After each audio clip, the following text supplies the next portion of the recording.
அண்ணா நகர்ல ஒரு பிரச்சனை ஏற்படுது, ஒரு பாலியல், அது எதிர்த்து அங்க போறாங்க. கெட்டி முறைகேடு உயர்நீதிமன்ற மதுரை கிளை கொடுத்ததை சிறப்பு குழு நீதிமன்றத்தை எதிர்த்து அங்க போறாங்க. ஆக இந்த அரசாங்கம் இதை விட இன்றைய தினம் உச்ச நீதிமன்றம் நல்ல தீர்ப்பு கொடுத்திருக்குது, ஒரு நடுநிலையோட அற்புதமான தீர்ப்பு கொடுத்திருக்குது.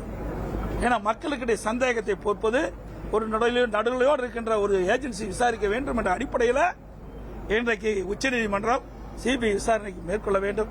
அதை கண்காணிக்க ஓய்வு பெற்ற உச்சநீதிமன்ற நீதிபதி நியமிச்சிருக்கிறாங்க. அவர்களோடு ஐஜிக்கு இணையாக 2 காவல்துறை அதிகாரிகள் நியமிப்பதை அறிவிச்சிருக்காங்க. இது நல்ல வரவேற்பு.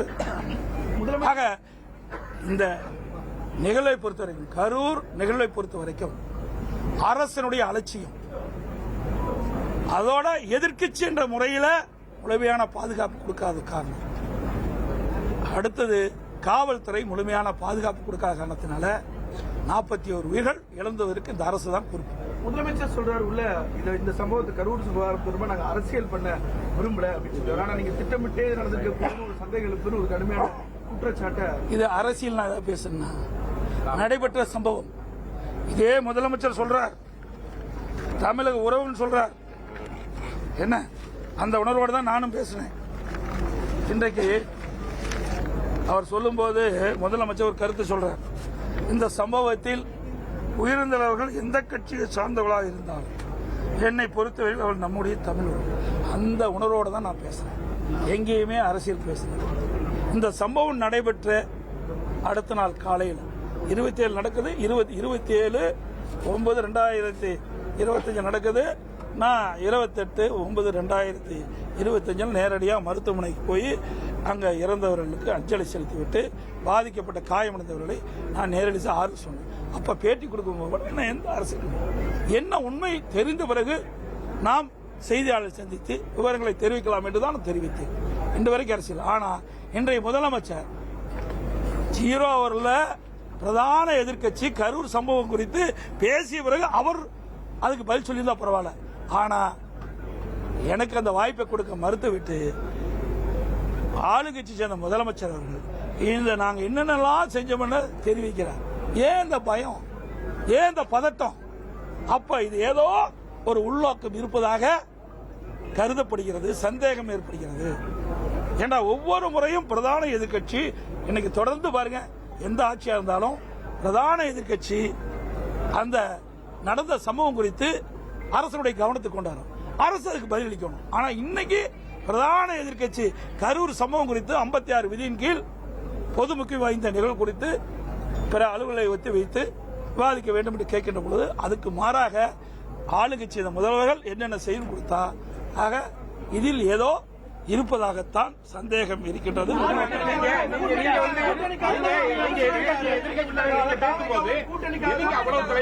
சபாநாயகர் அவ்வளவு பேசுறாரு, மற்ற எல்லாமே பேசுறது என்ன டார்கெட் பண்ணி? நீங்க பேச முதல்வர் பதிலளிப்பான்னு சொல்ல போது எதுக்காக உங்களையும் டார்கெட் பண்ணி பேசுறாங்க? அந்த தாவேக்கோட கூட்டணி ஒண்ணு வந்துச்சு. இப்ப எதனால பேசலாம சபாநாயகர் எதுக்காக உங்களுக்கு பதட்டம்? ஏன்னா நீங்க சிபிஐ விசாரணை மேற்கொள்ளப்பட்டு விட்டாங்க. உச்சநீதிமன்ற ஓய்வு பெற்ற நீதிபதி அதை கண்காணிக்கிறாங்க. பிறகு உச்சநீதிமன்றம் இந்த வழக்கை கண்காணிக்கும் சொல்லிட்டாங்க. இதுலதான் பல பிரச்சனை இருக்குது. நான் ஏற்கனவே சொன்னேன், நான் முழுமையா நான் சொல்லல. இருந்தாலும் அந்த கூட்டம் நடந்துகிட்டு இருக்கும்போது செருப்பு விசுறாங்க, உடனே ஆம்புலன்ஸ் வருது, விளக்கு மின்சார விளக்கு அணைக்கப்படுகிறது, தடியடி பிரயோகம் செய்யறாங்க. இப்படி நடக்கின்றது. இந்த கூட்ட நெரிசல் இப்படிப்பட்ட சம்பவம்லாம் நடந்தது. இதையெல்லாம் விசாரணையில் வரும். இந்த பயம் இருக்குது. இதை என்ன நான் முழுமையா நான் சொல்லல. அது விசாரணையில் வரும்போது நாட்டு மக்களுக்கு ஊடகத்தின் மூலமாக தெரிவிச்சா நல்லா இருக்கு. இன்னொன்னு இதுக்கு அதுக்கு அவருக்கு வேற வழி இல்லையே, வேற இதைத்தானே சொல்லி ஆகணும். அவர் இந்த ஆட்சியில் நடைபெற்ற தவறை மறைப்பதற்கு இப்படி ஒரு கருத்து. அதுக்காக நீங்க சப்போர்ட் பண்றாங்க சொல்லிட்டே இருந்தாரு. நாங்க சப்போர்ட் எதுக்கு பண்றோம்? ஒரு இவரே தானே சொன்னாரு, எந்த அரசியல் கட்சி தலைவரும் பார்க்கல, தமிழக உறவுன்னு சொல்றாருல, இவர் சொன்னது நியாயம், நாங்க சொன்ன தப்பு. நாங்க அந்த உணர்வோடு தான் பேசுறோம், பதிவு வச்சிருக்கிறேன். ஆக இந்த கட்சி அந்த கட்சி என்றெல்லாம் பார்க்கல. நான் எழுச்சி சுற்றுப்பயணம் மேற்கொண்டு போது ஒரு 4-5 மாவட்டத்தில் கொடுத்தாங்க, மீது எந்த இடத்துலயுமே போலீஸ் பாதுகாப்பு கொடுக்கல. ஆனா இது வேண்டுமென்றே திட்டமிட்டு இந்த அரசாங்கம் கரூர் சம்பவத்தில் 41 உயிர்கள் இழந்திருக்கிறாங்க. இதில் ஏதோ மர்மம் இருக்கின்றது. இதை மறைப்பதற்கு தான் நான் பேச பேச ஒவ்வொரு அமைச்சராக எழுந்திருந்து இடையே மறிச்சு கருத்துக்கள் சொல்றாங்க. இந்த கருத்து சொல்ல வேண்டிய அவசியம் என்ன? நாங்க என்ன கேட்கிறோம்? நீ முழுமையா பாதுகாப்பு கொடுத்துக்கணும். இன்னைக்கு இது ஏற்கனவே ஒரு பிரபலமான ஒரு வருகின்ற ஒரு மாவட்டத்துக்கு இருக்கும்போது அதிக அளவு கூட்டம் ஏற்கனவே 4 மாவட்டத்தில் கூட்டம் இருக்குது. உடனே மாவட்ட ஆட்சித்தலைவர் என்ன பண்ணிருக்கணும்? அந்த நிர்வாக வசதிக்காக அந்த கூட்டம் நடைகின்ற சம்பந்தப்பட்ட அதிகாரிகளை அழைத்து பேசி அதுக்கு உண்டான நடவடிக்கை எடுத்திருக்கணும். அதெல்லாம் கேட்டா பதில் அதிமுகவுல கட்டுப்பாடு அமைச்சர் வந்து சொன்னாரு, அப்படியே அதிமுக மெகா கூட்டணி அமைச்சாலும் மக்கள் அதை நம்ப மாட்டாங்க அப்படின்ற ஒரு அது மக்கள் நம்புவாங்களா நம்பலான்னு ஓட்டு போட்ட பிறகு பார்க்கலாம். ஏன்னா 41 உயிர்கள் இழந்ததை பத்தி எல்லாம் கவலை இல்லை. ஒவ்வொரு அமைச்சரும் சொல்ல பதிலாம் வந்திருக்குது. நான் கேட்கிற கேள்வி, 41 உயிர்கள் விலை மதிக்க முடியாத உயிரை இழந்திருக்கிறோம். அது இந்திய திருநாட்டிலேயே ஒரு அரசியல் கட்சி நடத்துகிற பொதுக்கூட்டத்தில் ஒரே சமயத்தில் 41 பேர் இழந்தது இந்த திராவிட முன்னேற்ற கழக ஆட்சியில் தான். கரூர் தான் நடந்திருக்குது. அதை பத்தி அதுல என்னென்ன பிரச்சனைன்னு சொன்னா அதையெல்லாம் மடமாற்றம் செய்யறாங்க. அதுக்கு தான் எந்திரிச்சு ஒவ்வொருத்தரா பதில் சொல்றாங்க. இங்க பாத்தீங்கன்னா போஸ்ட்மார்ட்டம் நடந்துட்டு இருக்கு. நான் காலையில 8 மணிக்கு போறேன்.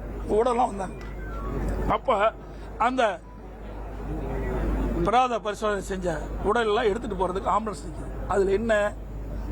அதுல ஒட்டி இருக்கிறாங்க கரூர் மாவட்ட திமுக மருத்துவமனை. கரூர் மாவட்ட திமுக மருத்துவமனை ஒட்டி இருக்குது. யார் அரசியல் செய்யறா? திமுக தானே அரசியல் செய்யுது. நாங்களா அரசியல் செய்யறோம்? ஏன் அரசாங்கத்தில் வண்டி இல்லையா? அப்படி ஒரு மோசமான அரசாங்கமா இந்த அரசாங்கம்? சிந்திச்சு பாருங்க. வேண்டுமென்றே திட்டமிட்டு எல்லா நிதியிலும் அரசியல் செய்கின்ற ஒரே கட்சி திமுக கட்சி.